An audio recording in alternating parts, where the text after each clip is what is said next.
segala nikmat. Makannya udah kurang enak, tidur udah kurang nyenyak, perasaan juga sudah gelisah. Inilah. Kemudian apalagi? Ketika di dalam sakit tersebut dia sedikit diberikan cobaan oleh Allah. Dia di situ diperhatikan oleh Allah. Kemudian apa? Secara nggak langsung dosa-dosanya lagi digugurin sama Allah. Makanya alhamdulillah kita tergabung dalam lingkungan setiap malam Jumat ini. Apabila antara keluarga kita, saudara kita, jamaah kita, tetangga kita ada yang sakit, maka sesungguhnya sakitnya itu kita pun merasakan seperti ini. Dengan kekuatan doa, mudah-mudahan Allah angkat segala penyakitnya. Doa silahul muslimin. Doa adalah senjata seorang muslim. Maka dengan doa, insya Allah, dengan apa yang telah dilakukan, dengan apa sejarah usahanya, mudah-mudahan dengan kekuatan doa Allah Subhanahu wa Ta'ala tunjukkan daripada segala apa yang menjadi payah dalam kehidupannya. Bagaimana berupaya dia ingin bisa sembuh, mulai doa pada malam hari ini mudah-mudahan diijabah oleh Allah Subhanahu wa Ta'ala. Hadirin jamaah dirahmati dan dimuliakan Allah Subhanahu wa Ta'ala. Terlebih-lebih alhamdulillah di tempat ini mudah-mudahan menjadi saksi. Kemarin kita sudah mengenali seperti maulid di tempat ini. Bahkan kegiatan malam Jumat ini udah nggak kehitung di tempat ini. Kalau seandainya tanah ini dia bisa berkata, tanah ini bisa berbicara, dia akan berbicara kepada kita. Sesungguhnya berterima kasih. Kenapa? Ketika tanah ini lingkungan pada tempat malam hari ini kita injak, kita duduk dalam rangkaian mengagungkan Allah, dalam rangkaian kita berzikir kepada Allah, dalam rangkaian kita beristighfar kepada Allah. Ini insya Allah akan menjadi saksi nanti. Bukan hanya tanahnya aja, bahkan ini rumah, karpet, semuanya apa? Bahkan kuburan. Kalau seandainya ada penghuni kubur itu, dia hanya bisa mendengar. Kalau seandainya diberikan kesempatan hadir, mungkin dia hadir, tapi kitanya yang kabur. Benar nggak? Inilah pada malam hari ini. Oleh karenanya bersyukur sekali dalam kondisi apapun, kita bersyukur kepada Allah di tempat ini. Khususnya kita sudah punya majlis yang kebetulan alhamdulillah majlis kegiatannya itu malam Jumat, malam yang penuh berkah, malam yang penuh dengan kemustajaban doa, malam yang penuh dengan ampunan Allah. Bahkan nggak semua orang bisa bikin majlis yang namanya setiap malam Jumat. Bahkan ada malam Sabtu, malam Minggu, malam Senin. Tapi rasa hikmat dalam dirinya agak sedikit kurang. Disinilah ada bumbu penyedapnya, ada rasa keyakinan dalam diri kita bahwa sesungguhnya inilah malam Jumat yang penuh dengan kemustajaban, malam yang penuh dengan keberkahan. Bahkan kalau malam Jumat sesungguhnya kita seorang muslim, malam Jumat ini bagaikan apa? Bagaikan malam takbiran. Kenapa? Orang Islam, orang Muslim sesungguhnya hari rayanya itu ada 3. Yang pertama hari raya Idul Fitri, yang kemudian hari raya Idul Adha, yang kemudian apa? Hari Jumat. Bahkan pada malam Jumat ini, makanya inilah alhamdulillah kita diberikan kemampuan oleh Allah bisa berkumpul di setiap malam Jumat ini. Inilah yang sangat menjadi keistimewaan kita. Biarin mungkin yang lain dia nggak datang, nggak hadir, tetapi kita laksanakan ini. Bukan hanya tergantung dengan si Fulan bin Fulan, bukan hanya bergantung kepada siapa bin siapa. Kemudian janganlah kau bergantung kepada makhluk, tapi serahkanlah semua kepada Allah. Apabila engkau bergantung kepada makhluk, sesungguhnya kecewaan yang engkau dapat. Tapi kalau engkau bergantung kepada Allah, kebahagiaanlah yang engkau dapat. Betul nggak? Sekarang seandainya malam Jumat nggak ada acara begini, Mungkin Ustadz Ismail kagak kasih kita kopi, bener gak? Malam ini alhamdulillah tuh yang namanya teh kopi keluar ntar. Apalagi ntar kalau jadi udah baca doa subhanallah bihamdi udah keluar tuh, itu doa paling mustajab itu. Keluar tuh makanan tinggal makan. Betul gak? Inilah yang berkah Allah berikan kepada kita.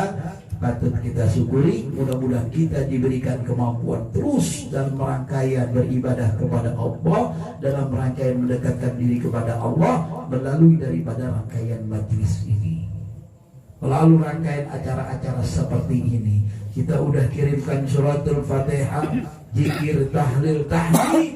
Mudah-mudahan semuanya dijadikan kemustajaban, dijadikan nyata doa-doa kita oleh Allah Subhanahu wa ta'ala. Paling tidak ada kenyamanan dalam kehidupan kita. Yang tadinya jamaah yang belum mungkin, belum pernah duduk di majelis taklim, belum pernah duduk di majelis zikir, belum melaksanakan istiqomah, saya yakin mungkin ada yang perasaannya di rumahnya galau aja, gelisah aja, bener nggak? Tapi ketika sudah malam Jumat dia yakinkan dirinya, dia paksa dirinya untuk hadir melangkah ke tempat ini, maka ada rasa ketenangan, ketentraman. Ketenangan bukan karena kita banyak duit, bukan. Biarin gak punya duit, yang penting 10 juta di lemari udah cukup. Bukan karena itu, tapi sesungguhnya bagaimana ketika kita duduk di dalam suatu majlis ada rasa ketenangan di dalam jiwa kita, ada rasa ketenangan dalam batin kita.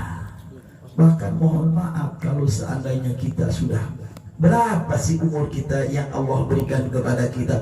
Sekarang kita berpatokan baginda Rasul Sallallahu Alaihi Wasallam umurnya 63 tahun. Bahkan sesungguhnya umatnya baginda Rasul, umatnya Nabi tidak jauh umurnya daripada nabinya.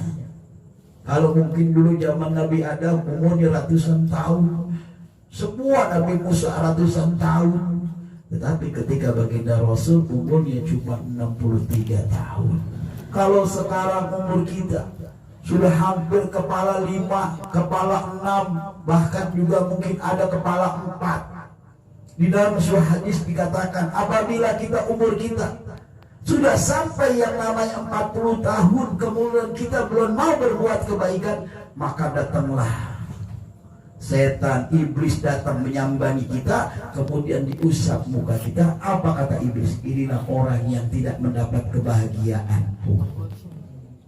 Kalau umur kita udah 40 tahun, kalau atas kita nggak mau pernah duduk di dalam suatu majlis, ini amat merugi dalam kehidupan kita. Biarin kita datang duduk dalam majlis tiap malam Jumat, kita baca Yasin, baca tahlil, zikir, tahlil, tahmid.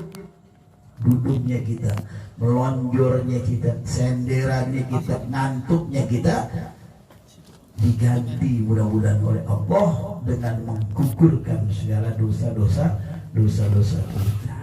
Bahkan ketika kita duduk di malam hari ini, tanpa kita sadari kita sudah melaksanakan yang namanya sholat sunnah 1000 rakaat. Coba bayangkan 1000 rakaat, jangan kata 1000 rakaat, ya enggak, 5 waktu sehari aja kadang-kadang bolong-bolong, bener enggak? Yang namanya kita maghrib lagi di jalan, bener enggak? Ntar sampai di rumah Isya kita udah kecapean, kemudian kita subuh lagi ketiduran, kemudian kita johor lagi kerepotan.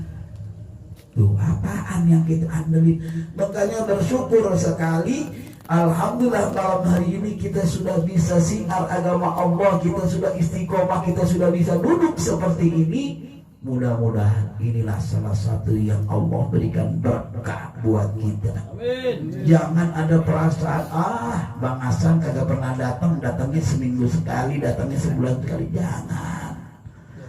Dia aja kagak pernah datang, besok saya kagak mau datang. Jangan. Maka kita tidak bergantung dengan bulan bin bulan, kita tidak bergantung dengan bulan bin bulan, tapi ketika pada malam hari ini kita niatkan. Bahkan Alhamdulillah kita punya pengurus, punya ketua. Dia ingatkan ketika pagi-pagi habis subuh, mungkin saya rasa dia belum ngopi kali, belum mandi, bener gak? Dia udah kirim, malam ini kita istiqomah tuh. Diingetin, bahkan ketika orang dia melek mata bangun dari tidurnya, dia ingin berbuat kebaikan kepada siapapun, maka di situ Allah jadikan selamat dalam kehidupan sehari itu dengan amal ibadah yang banyak. Bersyukur alhamdulillah. Tetapi sangat celakalah ketika orang dia melek dari bangun tidurnya, dia ada niat untuk mencelakakan orang atau dia berbuat jolim kepada seseorang, maka sesungguhnya pada saat itu keburukan yang akan diterima dalam kehidupannya. Ini nganggut-nganggut paham ya? Ngantuk. Artinya ketika kita sudah laksanakan pada istiqomah malam Jumat, kita sudah rencana, oh besok di rumah siapa? Alhamdulillah pada malam hari ini di rumah guru kita Ustadz Ismail. Ini kebanyakan keberkahan di rumahnya, alhamdulillah. Malam Jumat nggak sembarangan bisa dilaksanakan seperti ini. Makanya malam Jumat besok insya Allah jangan pakai diomongin lagi, tunjuk tangan aja, tunjuk saya di rumah saya gitu,